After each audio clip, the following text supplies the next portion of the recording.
అందరికీ నమస్కారం.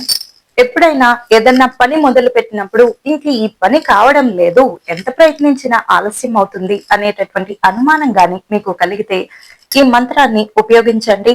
అలాగే ప్రతి మంగళవారము, శనివారం తప్పకుండా హనుమాన్ చాలీస పారాయణం చేస్తూ ఉండండి. ఆగిపోయిన పనులు, ధన వృద్ధి అన్ని కూడా మరి పుష్కలంగా లభిస్తూ ఉంటాయి. అప్రయత్నంగా అంటే మీరు కొద్ది ప్రయత్నంతో ఎక్కువ మరి ఫలితం లభిస్తూ ఉంటుంది.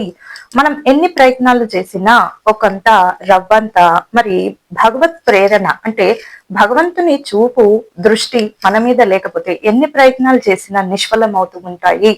కాబట్టి భగవంతుని మీద తదేకమైనటువంటి దృష్టి ఉంచి ఏ పనినైనా మొదలు పెడుతూ ఉండండి. ఈ మంత్రాన్ని ఒకసారి మరి అందరూ కూడా పఠించేటటువంటి ప్రయత్నం చేయండి. ఓం నమో హనుమతే రుద్రావతారాయ సర్వశత్రు సంహారణాయ.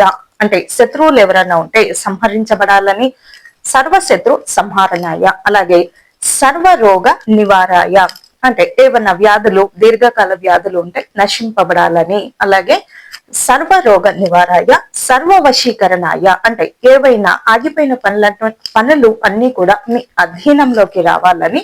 రామదూతాయ స్వాహ అంటే ఈ భావాన్ని కానీ నీకు అంకితం చేస్తున్నా స్వామి, మరి నేను చేస్తున్నటువంటి పనుల్లో మరి నువ్వే నాకు ముందుకు తీసుకువెళ్ళాలి అనేటటువంటి పర్యాయము అంటే అర్థము, తాత్పర్యం వచ్చేలాగా ఉంటుంది. కాబట్టి ఈ మంత్రాన్ని తప్పకుండా మరి పఠించేటటువంటి ప్రయత్నం చేయండి. ఓం నమో హనుమతే రుద్రావతారాయ సర్వశత్రు సంహారణాయ సర్వరోగహరాయ సర్వవశీకరణాయ రామదూతాయ స్వాహ.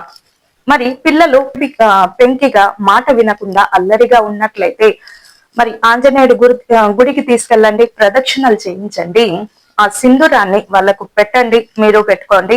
క్రమేపీ పెంకితనం అనేది తగ్గిపోతూ ఉంటుంది. ఇదండి చెప్పదగినటువంటి సూచన.